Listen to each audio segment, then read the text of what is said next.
un débat qui s'intitule les raisons de la colère et dont le sujet sera l'éducation.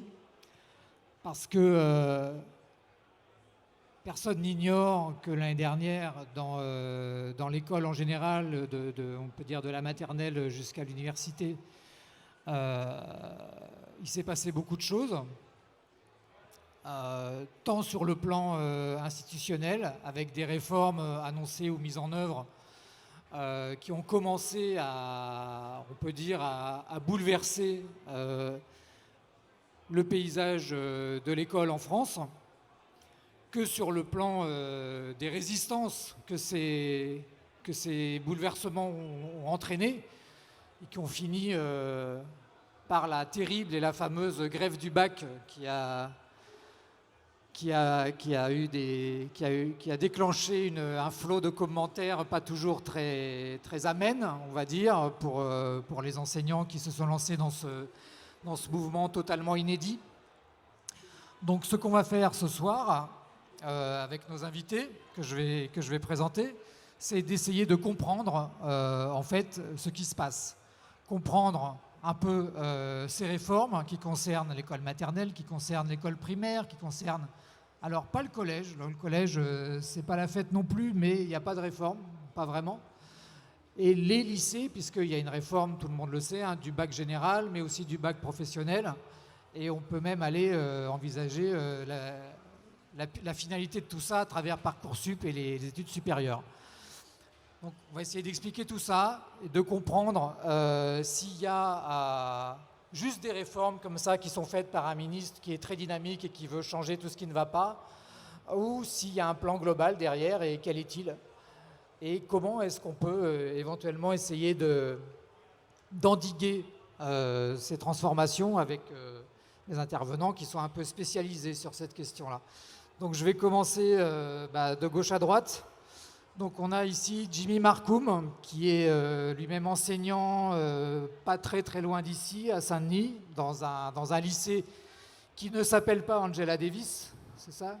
Voilà, puisque la région Île-de-France a refusé ce nom qui avait été choisi par l'ensemble de la communauté éducative du lycée, ça ne leur convenait pas. Et qui est aussi, et en tout cas ès-qualité ce soir, membre de la chaîne des Bahuts, la coordination nationale, et co-organisateur des États généraux de l'éducation. Hein, de l'université, pourquoi je dis les États généraux? De l'université d'été de l'éducation qui a eu lieu là il y a 3 semaines, c'est ça? Un truc comme ça? Voilà, fin août. Et qui a été aussi quelque chose d'assez inédit et très intéressant. Toujours à ma gauche, donc j'ai Marie-Hélène Plard qui représente le SNUIP, qui est le premier syndicat du primaire, hein, qui est membre de la FSU, et vous êtes la co-secrétaire générale du SNUIP de Seine-Saint-Denis. Voilà. Donc, à ma droite, oui c'est bizarre, Sigrid Gérardin qui est co-secrétaire générale du SNUEP, qui fait partie aussi de la FSU et qui est donc le syndicat du lycée professionnel. Et enfin, je vais éviter de dire à l'extrême droite,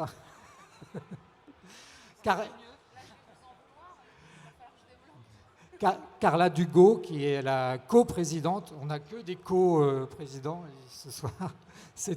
On partage les tâches maintenant dans les organisations et les associations, qui est donc la coprésidente de la FCPE, la Fédération des conseils de parents d'élèves, qui est la première organisation de parents d'élèves.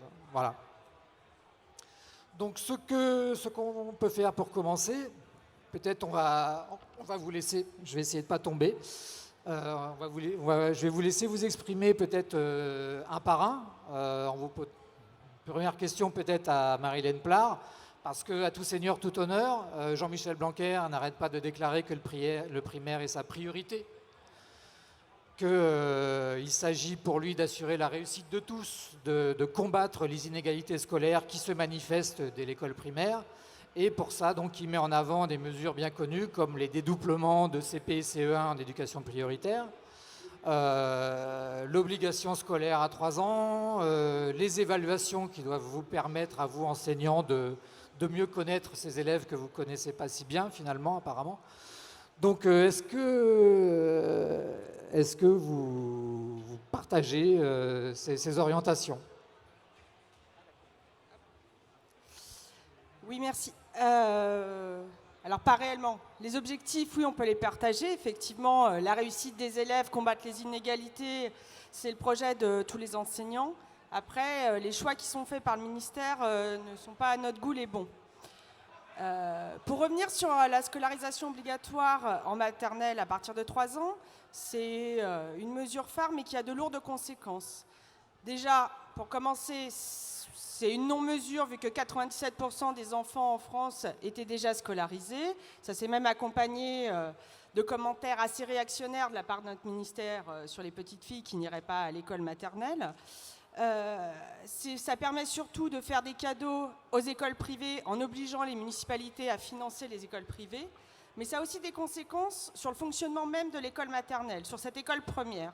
C'était une école où on avait le temps, où on accueillait des enfants qui allaient devenir élèves et des parents qui allaient devenir aussi parents d'élèves. Et là, le fait de l'introduire dans un cadre de scolarité obligatoire avec des exigences extrêmement fortes, ça a des conséquences sur les programmes, sur les exigences qu'on peut avoir et sur une préparation de plus en plus forte au CP. Un deuxième point, il y a une autre mesure phare qui est très médiatique, c'est le dédoublement en CP et CE1 en éducation prioritaire. Alors il y a un point de vue qu'on partage, c'est qu'effectivement, la réduction des effectifs participe à la réussite des élèves. Donc c'est pour ça que nous, on l'exige dans tous les niveaux de classe.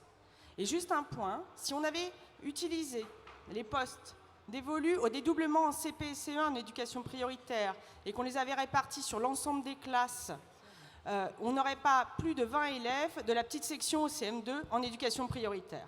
Donc il y a des choix coûteux. Deuxième point, par rapport à ça, c'est que ces dédoublements, ils sont accompagnés d'énormément d'injonctions pédagogiques. Et là, il y a une remise en cause, et c'est aussi ça qui a fait exploser et qui a mis les enseignants dans la rue de mars à juin dernier. Le premier degré a été vraiment attaqué dans sa professionnalité. C'est que pour Jean-Michel Blanquer, il y a une anomalie dans le premier degré. C'est que nous sommes dans les écoles, nous avons un fonctionnement autonome, c'est géré par un collectif qui s'appelle le Conseil des maîtres. Moi, je suis, pour ma part, directrice d'école et je ne suis qu'un père parmi mes pairs. Voilà. J'ai une responsabilité administrative et autres, mais je n'ai qu'une voix dans le cadre du Conseil des maîtres, au même titre que les adjoints de l'école. Et pour ça, c'est une anomalie pour notre ministre. Et du coup, quand il a mis en place ces dédoublements, ça a été avec des choix de méthode, des formations imposées aux enseignants, et la mise en place, et ça commence dès la semaine prochaine, d'évaluation nationale standardisée. Avec une grande première aussi pour notre profession, parce qu'on a déjà connu des vagues d'évaluation. De toute façon, quand Blanquer était chef de la DGESCO, sous Sarkozy, il avait déjà lancé ça. Sauf qu'à la différence... Je ne suis pas sûr que tout le monde sache ce qu'est la DGESCO. C'est la direction des affaires scolaires. C'est le patron de l'école, quoi, le numéro 2 du ministère, en fait. Donc c'est pas il est déjà connu pour nous. Et là, dans le cadre de ces évaluations, qui sont imposées et qui sont très orientées d'un point de vue des apprentissages, c'est la première fois qu'on demande à une profession de faire passer, de ne pas corriger, de ne pas analyser, parce que c'est un logiciel qui le fait. Voilà, je vous passe l'hébergement de ces données par Amazon, etc. Et on vous redescend des profils d'élèves et les bonnes remédiations et les bonnes pratiques à appliquer. Et ça, c'est une première et ça touche au cœur de notre métier. Le propre d'un enseignant, c'est de savoir observer, évaluer ses élèves, analyser ses besoins et construire les moyens de l'aider et de remédier à ses difficultés. Donc là, il nous attaque de plein fouet sur ce qu'on est et sur ce qu'est l'école. Donc réellement, non, nous ne partageons pas les orientations de Jean-Michel Blanquer. Nous voilà rassurés. Ah. Eh bien, on va sauter de l'école primaire au lycée. Jimmy Marcoum, le ministre a déclaré qu'il avait fait une des meilleures rentrées qu'il avait jamais vues cette année. Vous, dans votre lycée, c'est pas un secret, vous avez commencé par vous mettre en grève le 2e jour, si je ne me trompe pas, 3e. C'est la première année de la réforme du lycée pour les classes de première, qui affrontent les nouveaux programmes, la nouvelle organisation des cours, la fameuse liberté de choix. Comment ça se passe ? Alors effectivement, Blanquer est un très bon communicant. On l'a vu pendant la grève du bac et là de nouveau à la rentrée, il n'a pas pu s'empêcher de sortir les petites formules d'occasion. Alors moi je tiendrais juste à signaler que le Jean-Michel Blanquer au ton guerrier qu'on a connu pendant la grève du bac qui qualifiait les enseignants de preneurs d'otages, qui tous les 5 matins nous menaçaient de sanctions financières qui ne tomberont pas de l'aveu même du ministère aujourd'hui parce qu'ils savent que c'est des sanctions qui étaient illégales. Ce Jean-Michel Blanquer maintenant a décidé de mener une opération séduction. Donc à la rentrée, il s'inquiète du bonheur professionnel des enseignants. On oublie tout et on recommence. Sauf que pendant ce temps-là, effectivement, il n'a absolument pas bougé d'un iota sur les revendications qui étaient les nôtres. Donc la posture a peut-être changé, la réalité, pas du tout. Je voulais juste revenir sur ce que la collègue du primaire disait. Évidemment, c'est une très bonne chose qu'enfin l'éducation nationale s'intéresse à ce qui se passe dans le primaire parce qu'on sait que les inégalités, elles commencent très tôt. En revanche, c'est évidemment une réforme qui se fait à moyen constant. Quand Jean-Michel Blanquer crée 1800 postes dans le primaire, il en supprime 2600 dans le secondaire. Alors que le boom démographique que connaissent les collèges et lycées est documenté par le département de l'ADEP, qui est le département d'études du ministère. Et donc, la conclusion, elle est simple, c'est qu'on est en train de faire moins avec plus d'élèves dans le secondaire. Donc les grandes déclarations sur le primaire, très bien, mais mettons-y les moyens et ne déshabillons pas Paul pour habiller Pierre. Ça, c'est la première chose. Alors la deuxième, c'est la réforme du lycée. Jean-Michel Blanquer a beaucoup communiqué sur la liberté de choix. Alors revenons encore sur une deuxième formule totalement malhonnête, pour la simple et bonne raison que sur les 12 spécialités, en moyenne, les BAU n'en ont que 7. Que dans mon établissement, mon établissement, je suis au lycée Angela Davis à Saint-Denis, un établissement flambant neuf qui a 2 ans d'existence et qui n'est absolument intégré à aucun dispositif d'éducation prioritaire alors que tous nos élèves sont recrutés dans des collèges REP et REP+, j'y reviendrai. Et cette liberté de choix, elle implique quoi? Elle implique que par exemple, nous, dans notre établissement, nous n'avons pas la spécialité humanité, littérature et philosophie, que les élèves sont obligés donc d'aller demander une place dans les établissements proches, sauf qu'évidemment, les établissements proches sont eux-mêmes à quota fermé, enfin, ont des classes déjà bien remplies, et donc nos élèves nous reviennent. Donc la liberté de choix n'existe absolument pas. Les élèves n'ont absolument pas le choix, et j'ai envie même de dire que les élèves et les parents d'élèves doivent aujourd'hui se poser la question, dès la fin du collège, du lycée qu'ils vont intégrer, puisque le lycée qu'ils intègrent implique les choix de spécialité qu'ils feront. Et donc implique leur destin dans l'enseignement supérieur qui est conditionné à ces spécialités. Donc bref, on est en train de faire de l'orientation dès la fin de collège, en gros.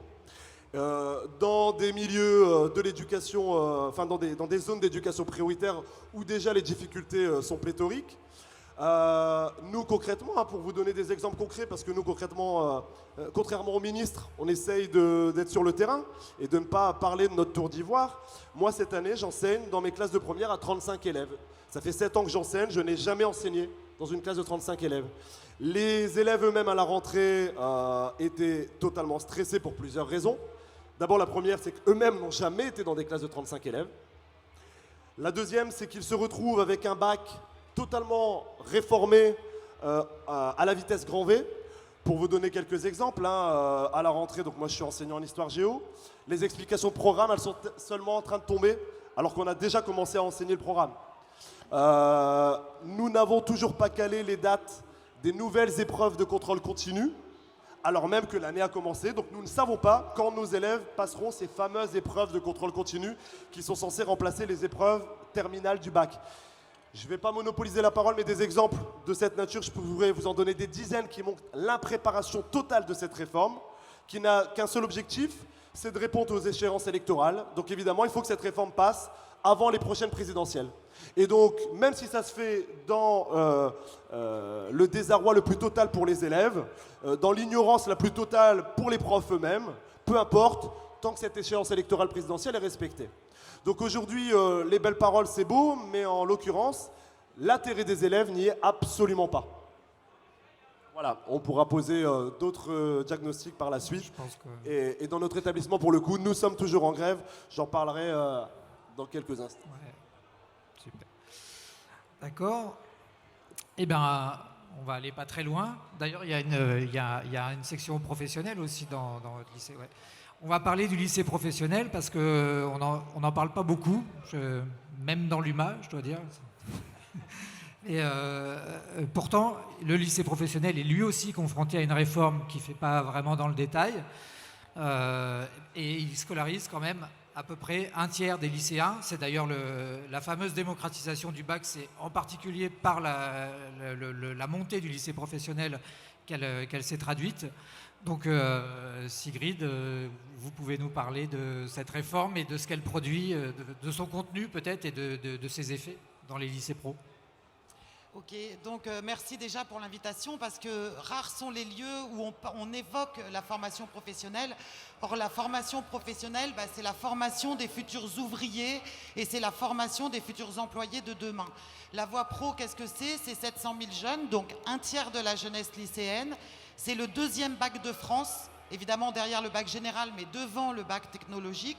C'est 68 000 personnels, c'est 200 CAP, la voie pro prépare à 200 CAP et 80 bac pro.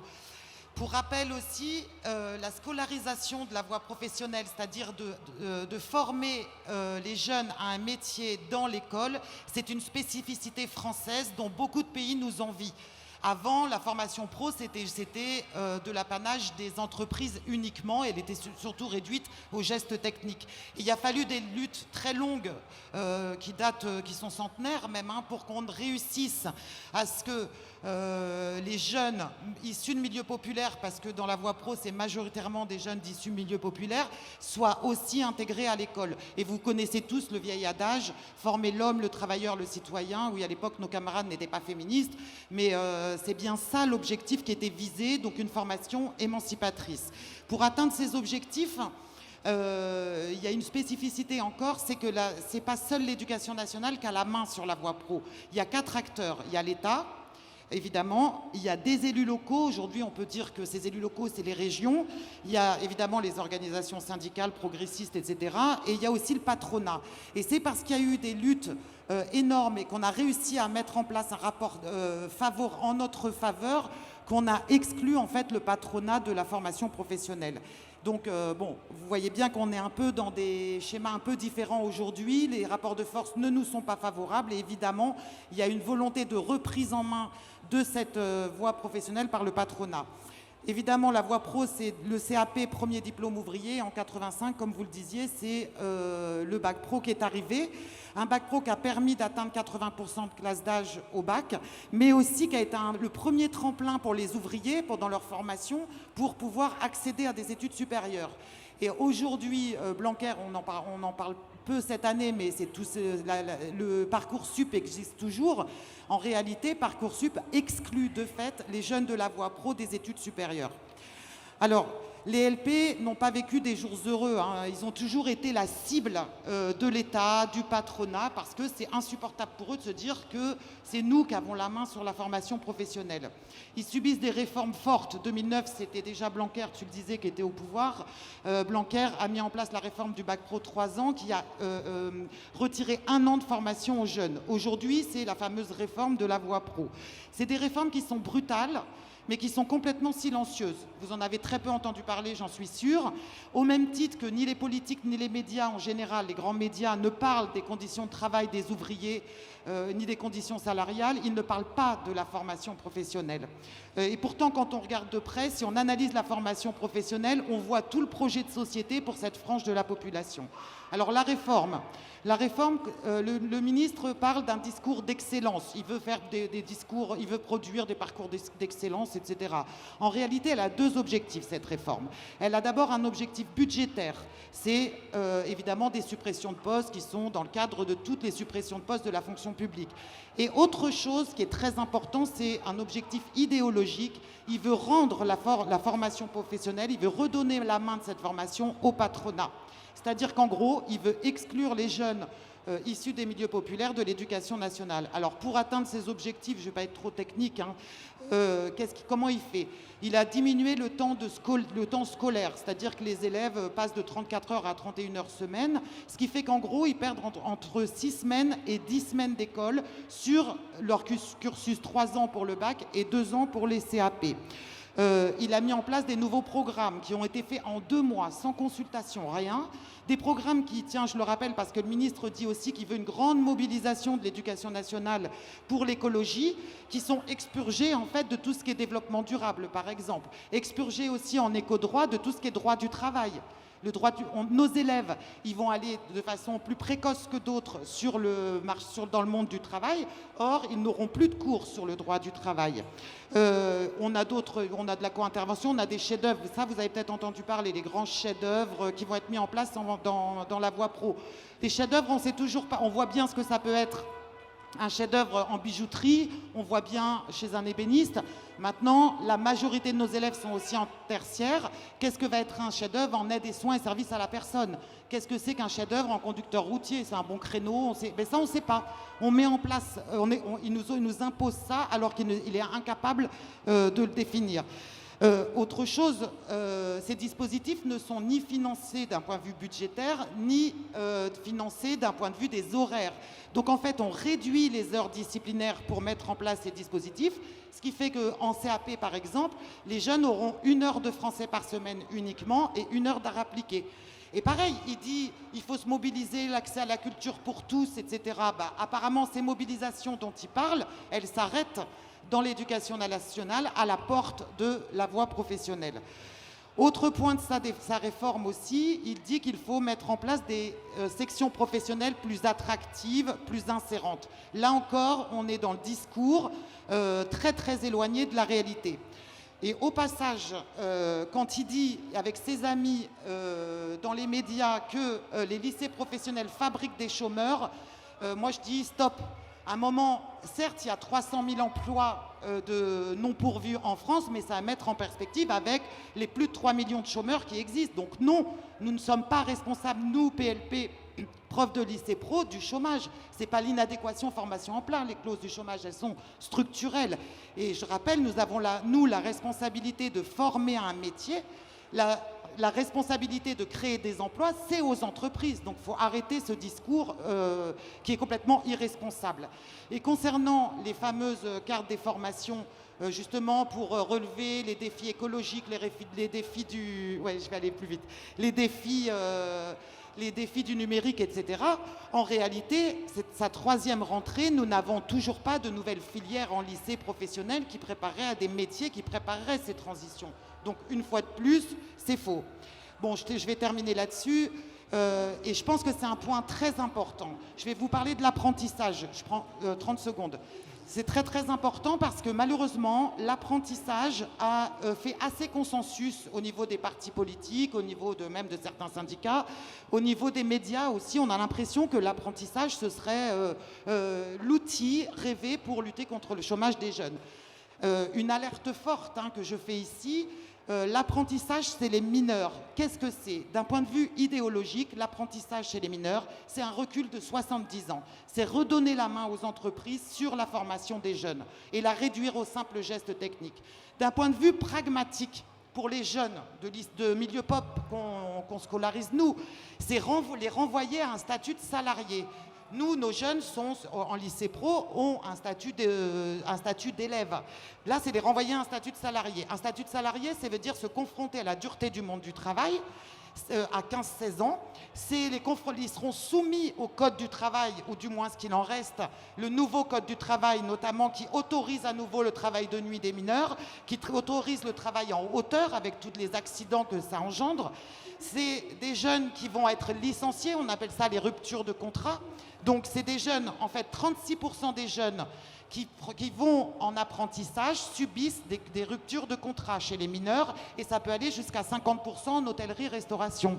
Donc vous voyez bien, l'apprentissage chez les mineurs, ce n'est pas une idée moderne, c'est vraiment un retour en arrière vers le vieux monde. Bon, Merci.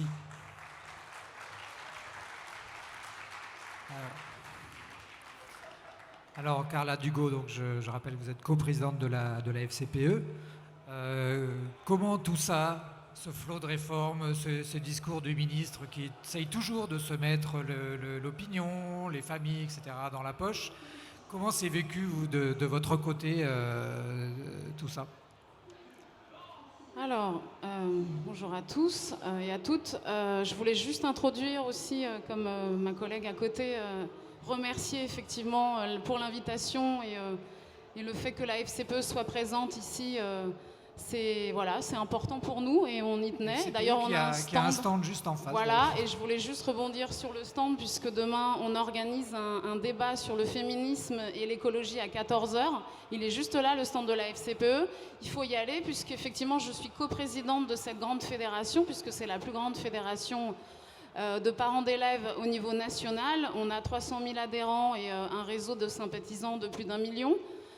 Voilà, donc c'est pas rien, effectivement. Il y a un travail et un maillage sur le territoire national très important pour porter les questions éducatives. Et en fait, on existe depuis 72 ans et on n'a pas fini puisque l'éducation est un puits sans fond et les combats sont nombreux. Et justement, je vais essayer d'avoir un esprit de synthèse et d'aller à l'essentiel. En fait, je pense qu'aujourd'hui, et je pense qu'on le partage tous ensemble là, en fait, on doit transformer l'école. L'école doit être transformée. Mais en fait, elle doit être transformée pas n'importe comment. Aujourd'hui, je pense que la problématique, c'est la cadence en fait, des réformes. Chaque ministre de l'Éducation veut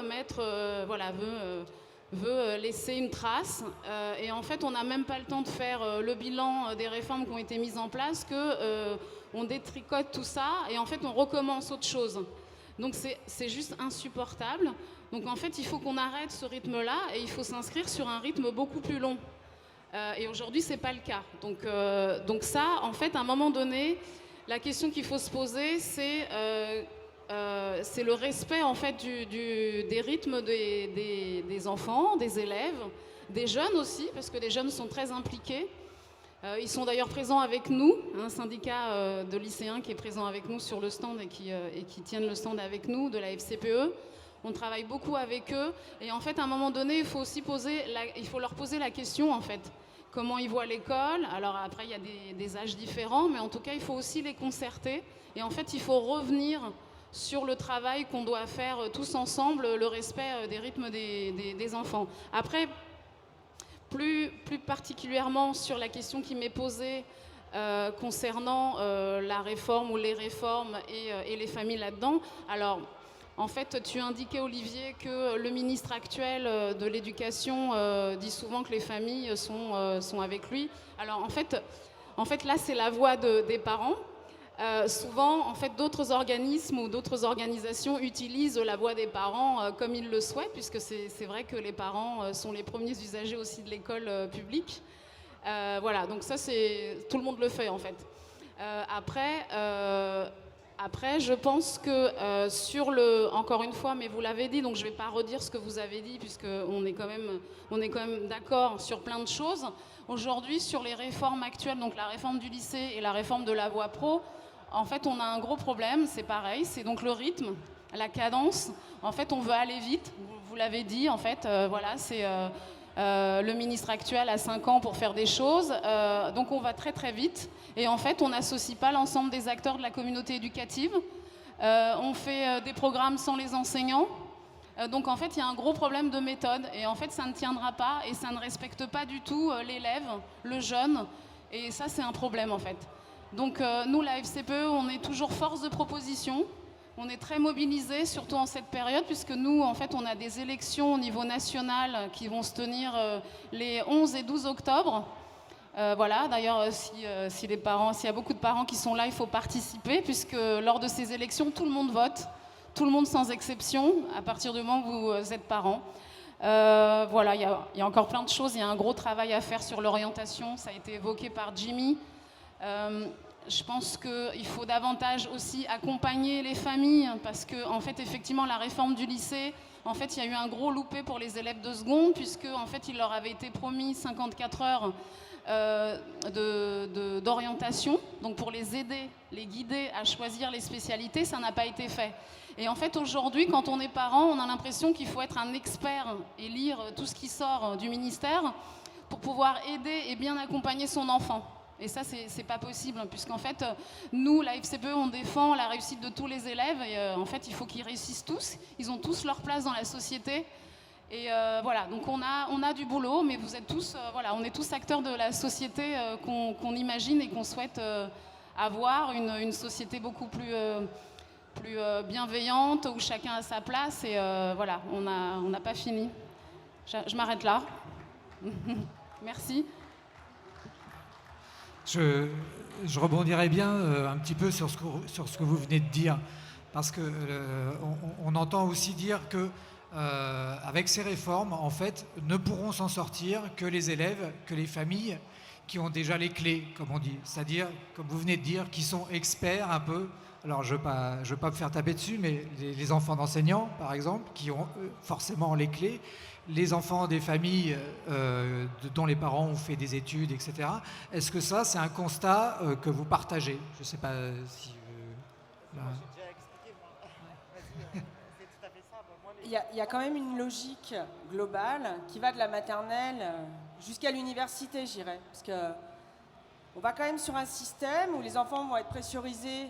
Voilà, leur scolarité va être rythmée d'évaluation en évaluation standardisée, où on va quand même, ce qui a pu être mis en place au Québec, etc., avec une mise en concurrence, une publication des résultats qui a amené à une mise en concurrence des différentes écoles et des établissements, avec des choix du coup qui s'opèrent auprès des familles, avec des familles qui effectivement qui ont les clés, ce qui permet de préparer, d'avoir de bons résultats, d'opérer les bons choix d'orientation, etc., de pouvoir accompagner leurs enfants dans leur scolarité, ce qui n'est pas le cas. Et ce qui donc n'est pas du tout, pour nous, réduire les inégalités. Et autre chose par rapport à ça, mais tu l'as dit, sur le fait qu'à un moment, là, on est face à un ministre qui, tout en s'intéressant, en clamant être... pour le bonheur des enseignants, être dans le cadre de l'école de la confiance, c'est quand même son grand mot, impose des réformes sans les professionnels. Voilà. Il sait mieux. On est quand même sur un ministre qui, l'année dernière, a déclaré que la liberté de choix des manuels s'était portée non-assistance à élèves en danger. Ce sont ses mots. Donc là, on voit où se place la confiance dans les personnels de l'éducation. Et voilà, je m'arrêterai. Oui, sur les quartiers populaires, il y aurait long à dire, d'autant plus quand on entend parler d'éducation prioritaire. Il faut savoir que l'éducation prioritaire, c'est un joli label, mais qui est rarement suivi des faits. Pour vous donner un exemple, on en a peu parlé, mais alors ça date pas de ce gouvernement, ça date du précédent, mais Najat Vallaud-Belkacem a sorti de fait les lycées de l'éducation prioritaire. Tous les dispositifs qui étaient en place dans les lycées sont aujourd'hui gelés. Ce qui fait par exemple que dans mon établissement qui date qui a 2 ans, nous n'avons absolument aucun moyen supplémentaire lié aux dotations de l'éducation prioritaire, alors que nous recrutons sans exception dans des collèges REP et REP+. Donc Saint-Denis n'est pas connu pour ses quartiers favorisés. Or, nous n'avons aucun moyen supplémentaire. Ça veut dire quoi? Ça veut dire aussi que on parle d'éducation prioritaire en Seine-Saint-Denis. C'est le seul département dans lequel, la collègue du SNUIPP pourrait mieux le dire que moi, c'est le seul département dans lequel il y a des CP et des CE1 qui ne sont pas dédoublés à l'échelle de la France. L'éducation prioritaire, ça veut dire quoi? Ça veut dire que vous avez un certain nombre d'établissements, comme le mien, dans lequel, je le disais, vous avez 35 élèves par classe. 35 élèves par classe, ça veut dire que ceux qui ne comprennent pas, vous les laissez sur le carreau. Et en tant qu'enseignant, évidemment que ce n'est pas satisfaisant, et évidemment que si aujourd'hui nous sommes mobilisés en grève, c'est avant tout pour nos élèves. Alors c'est compliqué évidemment face au tapage médiatique de faire comprendre que les profs ne sont pas contre toute réforme, ne sont pas juste des gens qui ne sont jamais contents. Nous sommes pour des réformes, et d'ailleurs c'est pour ça que nous avons organisé une université d'été d'éducation fin août, en disant bien sûr que nous sommes pour des réformes, nous ne nous satisfaisons pas de la situation actuelle, bien au contraire. Mais nous, les réformes que l'on veut ne sont pas celles-là. Nous, experts de terrain, nous savons ce que font ces réformes. Ces réformes, elles ne vont faire que, non seulement elles ne luttent pas contre les inégalités, mais elles vont les renforcer. Et un seul exemple qui explique en quoi ces réformes sont totalement rétrogrades. Aujourd'hui, dans la loi Blanquer, la loi pour une école de la confiance, qui porte assez mal son nom, on a la création de ce qu'on appelle les EPLEI. Alors je vais essayer de vous expliquer un peu le sens de ce jargon. Donc établissements publics internationaux, il me manque des éléments. Bref, ce sont des établissements qui vont recruter des élèves sur un seul critère, le bilinguisme. Un de ces établissements a été d'ailleurs fondé à Courbevoie et est lié à une annonce de Macron, de la campagne de Macron, qui était liée au Brexit. Parce qu'il a invité tous les financiers de la city londonienne à venir dans notre beau pays, dans le quartier de la Défense. Évidemment, vous n'êtes pas sans savoir que Courbevoie est à côté de la Défense et que cet établissement, bizarrement, est fondé à Courbevoie pour des élèves qui seront bilingues, qui auront un programme particulier, qui auront des aides particulières, qui auront des conditions d'enseignement particulières. Et donc cette loi, elle inscrit dans le droit l'inégalité dans l'école. C'est-à-dire que ces écoles, qui sont financées sur fonds publics, mais qui auront la possibilité de recevoir des fonds privés, sont en train de créer un système inégalitaire de droit. C'est-à-dire que là où le ministre nous dit bien sûr que c'est pas ma réforme qui va régler toutes les inégalités. Alors déjà, ce qui est un peu gênant quand on parle de faire une réforme, si on n'a pas d'ambition au moins de lutter contre les inégalités, c'est un peu gênant. Mais non seulement elle ne lutte pas contre les inégalités, mais elle les renforce. Et c'est là où je rejoins mes collègues. On est en train là de vivre, et je pense qu'on en est tous conscients en tant qu'enseignants, mais aussi que parents, parce que nous, avec la coordination nationale, on a la joie de pouvoir beaucoup travailler avec la FCPE et les camarades lycéens de l'UNEL. On a conscience qu'on est en train de vivre un tournant. On n'est pas dans une réforme de plus, on n'est pas juste sur une réforme de remise en cause des moyens, on est sur une réforme, que le disait la collègue, qui est purement idéologique. On veut créer une école des classes populaires et une école des classes favorisées. Et c'est clair et net, et on pourra en débattre pendant des heures et des heures sur toutes les mesures qui vont dans ce sens-là. Voilà. C'est beau, ça. Alors, on peut aborder directement cette question-là. Jimmy, vous venez de dire le projet, c'est de faire cette école cette école fondamentalement inégalitaire. Est-ce que, à travers toutes ces réformes du sol au plafond, j'allais dire, dans l'éducation, est-ce que vous aussi, vous pensez que y a un projet derrière tout ça et que c'est celui-là ou un autre? Je crois que j'ai essayé de l'exprimer dans l'introduction à ce débat. Je crois que pour la voie professionnelle, c'est-à-dire 30% des jeunes, le projet est très clair. Il est même pire que cette école inégalitaire, c'est d'exclure progressivement les jeunes de la voie professionnelle de l'éducation nationale. C'est vraiment ça, c'est-à-dire de redonner la main au patronat sur cette formation. Alors certes, ça ne va pas se faire demain, mais progressivement, tous les outils sont là aujourd'hui. Tout est prêt, l'apprentissage va être intégré dans les lycées professionnels et il y aura une concurrence brutale entre les jeunes qui vont être sous statut d'apprenti et les jeunes de la voie scolaire. Tout est prêt pour ça. Puis en plus d'autres outils, c'est ce que tu disais, l'éducation prioritaire. Pour info, les lycées pro, comme je vous disais, qui scolarisent majoritairement des jeunes défavorisés, ne sont pas dans les dispositifs d'éducation prioritaire. On est exclu des dispositifs. Et aujourd'hui, il y a une réforme qui va se mettre en place. Ça fait quand même depuis 2 ans que le ministre nous annonce une nouvelle réforme de l'éducation prioritaire. Déjà, il en a donné les premières lignes, complètement fausses, avec un rapport il va se baser sur un rapport dont on sait déjà à peu près les conclusions. En gros, on a donné plus dans certaines écoles à des gamins qu'on avait plus besoin, les résultats ne sont pas probants. Donc il faut changer la philosophie. Et on sait ce que ça veut dire quand le ministre dit on va changer la philosophie. Qu'est-ce qu'il va faire? Il l'avait déjà fait sous Sarkozy quand il était numéro 2 de Châtel. Il va mettre en place des lycées ou des écoles avec des recrutements de postes à profil. À l'époque, ça s'appelait j'ai oublié le nom. des préfets, non, des préfets d'études ou je sais plus, enfin, bref, en gros, c'était soi-disant des super profs qui étaient recrutés sur un profil particulier parce qu'ils étaient plus à même de l'éducation prioritaire. C'est à l'opposé du projet éducatif et du projet politique qu'on porte à la FSU. À la FSU, on est très attaché à la réussite de tous les élèves, à notre grand projet. Nos élèves sont tous capables, peut-être pas dans le même temps, c'est pour ça que dans la voie professionnelle, on demande aussi du temps pour certains élèves. Peut-être pas tous de la même façon, mais de toute façon, dans ce projet Tous Capables, qui passe par un premier niveau de qualification par un diplôme, un CAP ou un bac pro, ils doivent avoir le choix, à un moment donné, soit de s'insérer professionnellement et d'activer les leviers de la formation continue, ou d'aller poursuivre leurs études. Aujourd'hui, ce choix est complètement entravé par les réformes qui se mettent en place. Oui, je vais aussi réagir là-dessus. En fait, je pense qu'aujourd'hui, on essaye de détecter les élèves très en amont, et effectivement, pour les orienter d'une façon, on dit souvent une orientation subie, où justement, c'est pas un choix éclairé aussi bien de la part de l'élève que de la part des parents. Et du coup, c'est vrai que l'élève peut décrocher facilement et facilement ou rapidement en échec scolaire. Donc ça, je pense que c'est ce qui est en train de se passer. Et c'est ce que vous avez plus ou moins tous dit avec d'autres mots. Je pense qu'aujourd'hui, l'école doit apprendre aux élèves à s'émanciper, en fait. Surtout par eux-mêmes.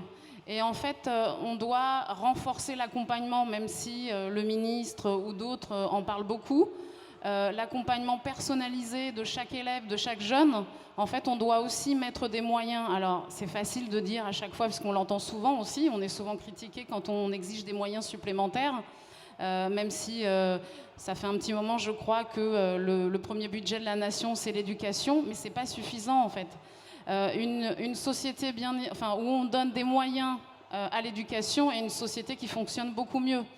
Et aujourd'hui, ce n'est pas le cas. En fait, l'accompagnement personnalisé, on parle d'égalité, mais aussi d'équité, en fait, il faut le mettre en œuvre. Et aujourd'hui, c'est pas ce qui se passe, puisque au niveau de la voie pro, on a des mineurs qui sont effectivement orientés sur des voies qui les intéressent pas du tout. Et en fait, ils se retrouvent décrocheurs. Et entre 16 et 18 ans aujourd'hui en France, il y a beaucoup de décrocheurs qui sont dans la nature, en fait. Où souvent ils vont voir les missions locales, mais la plupart du temps ils n'ont aucune information sur... En fait, c'est une question aussi d'éducation au droit. En fait, il faudrait qu'on apprenne aussi davantage à l'école à connaître nos droits, en fait. Et ces jeunes et ces élèves, je pense qu'ils seraient plus à même de choisir, d'être vigilants et de choisir le bon chemin, en fait, pour leur avenir. Voilà, merci. Jimmy, je crois que vous vouliez rebondir sur la question du budget.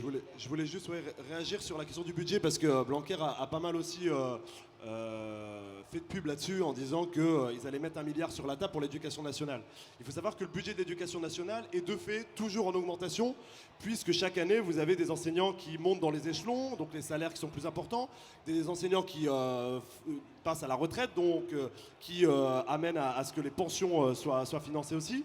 Il faut savoir que dans ce budget, il y a maintenant le fameux SNU, le service national universel. C'est quoi ce service national? On va essayer de créer du lien social là où il n'y en a pas.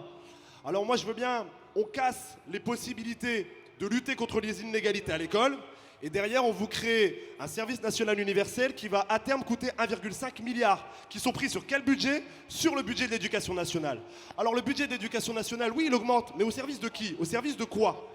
Et évidemment, encore une fois, là, le ministre s'est extrêmement bien communiqué, mais la réalité n'est pas là. Nous, cet argent, on ne le voit pas dans nos établissements. Et bien au contraire, on passe notre temps à subir des restrictions budgétaires. Et je pense que ça, c'est important aussi de casser tous ces effets d'annonce qui n'ont aucune réalité sur le terrain. Alors, puisqu'on est sur ces questions d'argent, on peut aussi parler de la question qui fâche peut-être un petit peu et sur laquelle il y a un petit trouble depuis 1 ou 2 jours avec la sortie des études de l'OCDE qui ont été exploitées d'une manière un peu bizarre parfois. Alors vous, enseignant français, vous gagnez pas si mal que ça finalement, votre vie? faudrait presque qu'on sorte nos bulletins de paye pour prouver, parce que c'est du grand n'importe quoi médiatique à l'heure actuelle sur des sommes faramineuses que toucheraient les enseignants.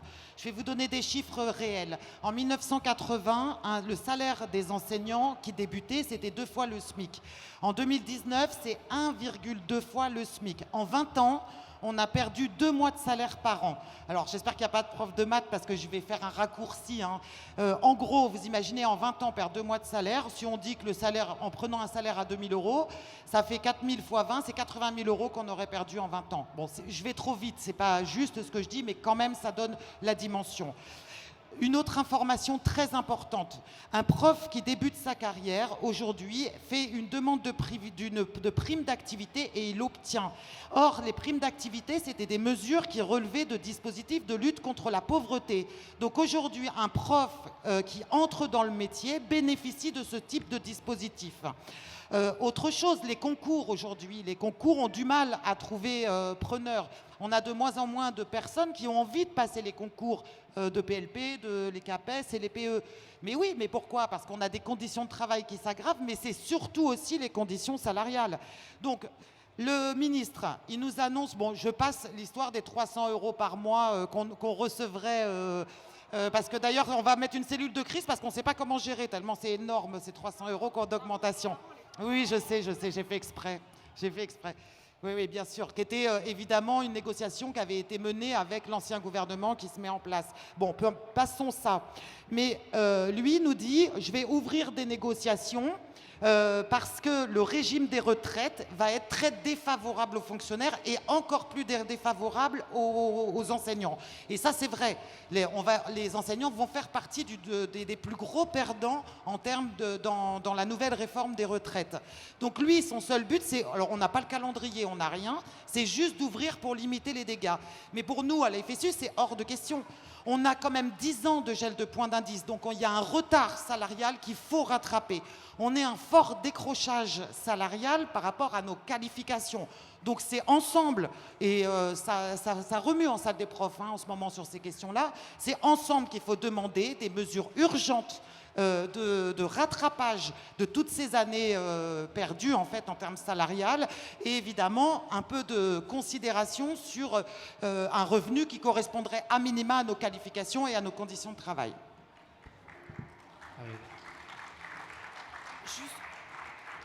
Juste rajouter un point par rapport à ce que tu disais, Sigrid. Alors, bien évidemment, le rattrapage maintenant et le dégel du point d'indice immédiatement.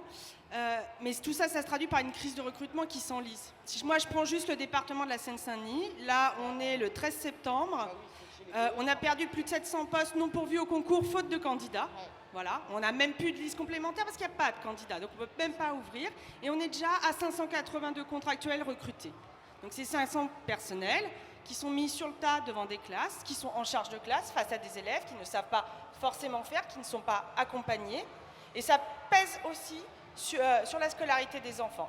Si on en est là le 13 septembre, on s'interroge à combien en serons-nous au mois de juin, en sachant que l'année dernière, on a fini à 687 contractuels sur l'année. Voilà. Ouais, un petit... Juste, je rajoute que la mobilisation de l'année dernière des enseignants, elle ne visait pas que la réforme du lycée, que la loi Blanquer, elle visait aussi la réforme de la fonction publique. Donc cette réforme de la fonction publique, elle est passée pendant les vacances dans l'ignorance totale de la population. Il faut savoir que dans la réforme de la fonction publique, on incite de plus en plus dans l'éducation nationale à recruter des contractuels. C'est quoi un contractuel ? Vous savez peut-être, donc les enseignants passent des concours, donc CAPES, CAPEPS, etc. On a chacun des noms particuliers. En tout cas, on passe un concours qui est exigeant, qui implique que quand on est face à nos élèves, on est formé, ou en tout cas, on a au moins le bagage disciplinaire pour enseigner. De plus en plus, on veut recruter des contractuels qui sont corvéables à merci. Ça veut dire quoi d'être contractuel? Ça veut dire que un certain nombre de nos collègues, donc qui ne passent pas le concours, n'ont des contrats qui ne vont que de septembre à juin, donc qui ne sont pas payés l'été, qui pendant tout l'été ne savent jamais dans quelle classe ils vont enseigner à la rentrée, donc ils sont dans la capacité totale de préparer leur programme, qui sont parfois nommés du jour au lendemain sur un poste à parfois plus d'une heure de chez eux. Et alors là, le pompon, j'ai envie de dire, c'est que vous avez parfois même des contractuels, pardon, qui sont sur certains postes dans nos établissements, qui demandent à être stabilisés, à qui on refuse cette stabilisation, et nous, à la rentrée, on n'a plus personne sur ce poste. Et moi, dans mon établissement, c'est le cas. Il nous manque toujours, à l'heure où je vous parle, des postes en physique-chimie et des postes dans les matières techno, là où on avait des collègues contractuels qui avaient ces postes l'année dernière et qui n'ont pas été renouvelés pour on ne sait quelle raison. Donc la volonté du gouvernement, en incitant à recruter de plus en plus de contractuels, c'est de recruter des gens qui seront corvéables à merci, qui ne pourront pas bouger une oreille parce qu'ils auront cette épée de Damoclès du contrat en septembre au-dessus de la tête. C'est ça, ce gouvernement. Il va faire des enseignants des exécutants. Nous ne sommes plus des professions intellectuelles. Nous ne sommes plus des penseurs. C'est fini, ça. Les profs seront des exécutants. Et c'est ça aussi l'école de la confiance. L'article 1, le devoir d'exemplarité, c'est ça. C'est maintenant, sois prof et tais-toi, comme le disaient les collègues du collège de Bobigny, qui aujourd'hui ont subi des mesures disciplinaires à Bobigny. Voilà ce que veut Blanquer. Parce qu'en faisant taire les enseignants, évidemment, il y a un tas de réformes qui arrivent derrière. On n'est pas à la fin de ces réformes. Et nous faire taire dès maintenant avec cette loi de la confiance, c'est la manière de dire, maintenant, le premier qui bougera l'oreille, il y aura cette loi derrière. Il y aura des blâmes, il y aura des sanctions. Il faut savoir qu'aujourd'hui, les proviseurs, les chefs d'établissement peuvent nous sanctionner de 3 jours de mise à pied sans aucune commission disciplinaire, sans aucune intervention des syndicats. Voilà ce que c'est aujourd'hui l'éducation nationale.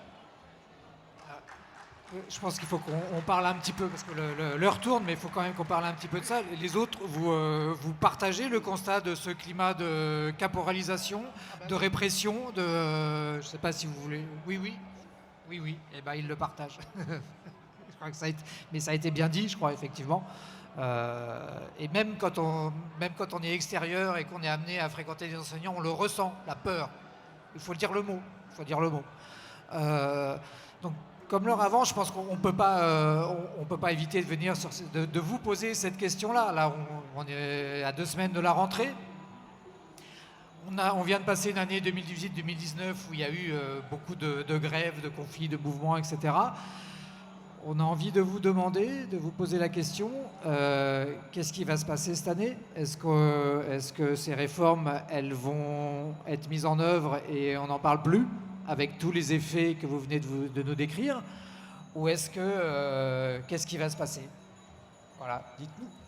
Alors pour la voie professionnelle, il y a une chose qu'il faut comprendre, ça va être très difficile de revaloriser la voie professionnelle si on ne revalorise pas les métiers qui vont avec. Maintenant, on porte quand même des revendications ambitieuses pour les élèves, justement sur les heures de cours, sur la carte des formations, redonner des temps de parcours.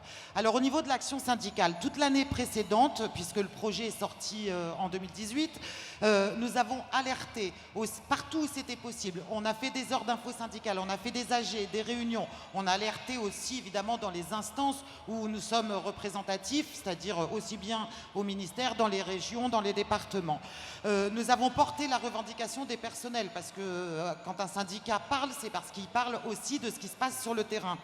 Or, le ministre est resté sourd pour l'instant à tout ce qu'on a pu proposer. Évidemment, on n'a pas réussi, malgré tout le travail syndical, à créer un rapport de force suffisant pour le faire plier. Donc on continue. Il n'y a pas de raison que ça... C'est une rentrée qui va être intenable du point de vue des personnels et qui va monter en puissance année après année. Ça va même, la charge de travail va tellement être accrue qu'elle risque même de déborder sur la vie privée des collègues. Donc là, première action syndicale de la rentrée à la FSU, nous avons porté la réforme de la voie pro au CHSCT. Le CHSCT sur les alertes psychosociaux de cette réforme chez les collègues. Le CHSCT, à la majorité des votants, a confirmé que cette réforme était dangereuse pour la santé physique, mentale et sociale des collègues. Donc on continue, on travaille en intersyndical, donc la FSU avec la CGT Solidaire et un collectif qui s'appelle Touche pas à mon lycée pro aussi. On travaille, on va renvoyer une enquête. Cette enquête, on va s'appuyer aussi sur toutes ces actions collectives et syndicales pour continuer à débattre dans les établissements, et il faut qu'on construise ensemble le rapport de force. On ne pourra pas y aller si on est 1% dans la rue. Notre responsabilité syndicale aujourd'hui, c'est vraiment de transformer ce mécontentement, cette colère qui est présente dans les établissements parce qu'il n'y a pas d'adhésion aux réformes. Je le redis, c'est clair. Maintenant, il faut qu'on travaille justement la transformation de cette colère en mobilisation. Et moi, j'y crois, évidemment, sinon je ne serais pas syndicaliste. Et je pense que ça va être possible possible au fur et à mesure que tout se met en place. Et à partir de là, on prendra nos responsabilités pour créer ce rapport de force dans un mouvement de grève. Et il faudra, face à ce rouleau compresseur, une grève massive, une grève majoritaire, une grève dure, mais il faut la construire. On est encore dans la construction. Ouais, donc Marilène Plard du SNUIP dans les écoles. Alors au niveau du premier degré et du SNUIPP, ça commence dès la rentrée, enfin ça a commencé dès la rentrée et ça se poursuit, j'oserais dire. Voilà. Les enseignants, on a connu 3 mois de très forte mobilisation dans le premier degré, de mars à juin, comme je disais. Une mobilisation qu'on a vraiment construite avec les parents. On a expliqué, effectivement, et le projet idéologique de cette réforme.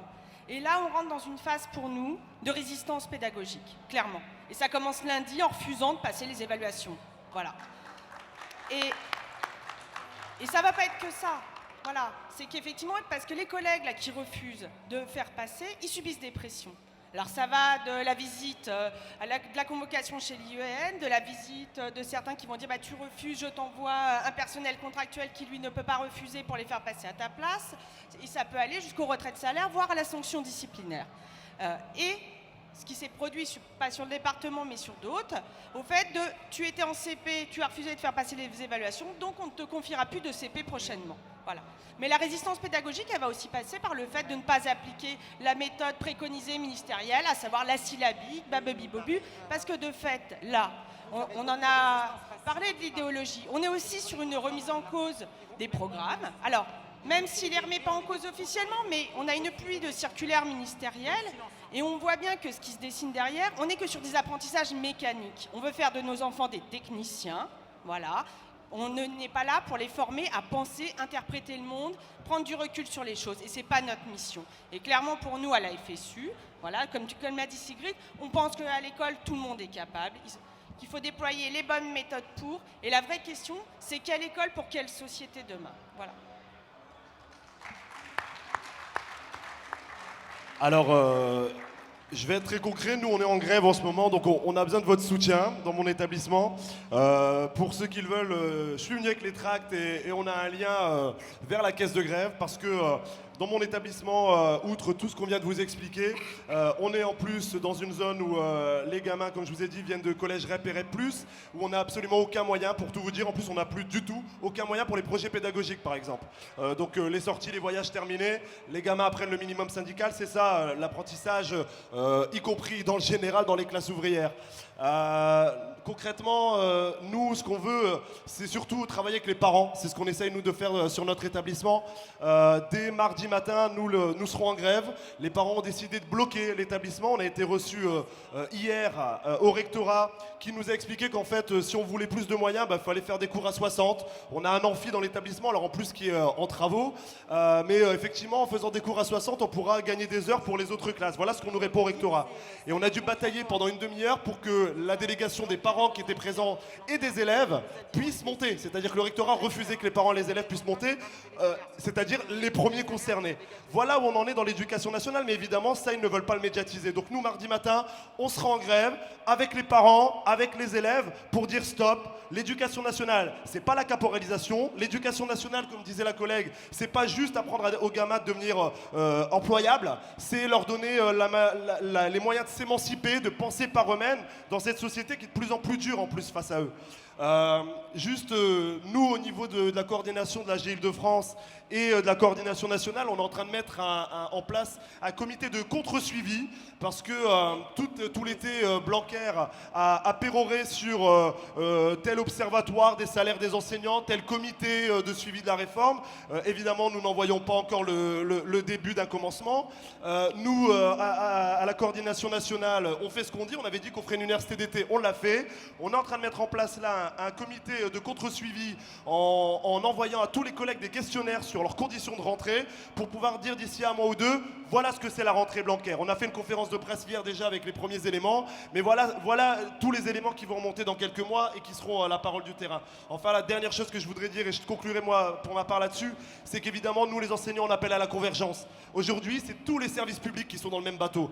Et on est nombreux à soutenir aujourd'hui les cheminots qui ont fait une grève admirable, qui nous l'espérons, continuera.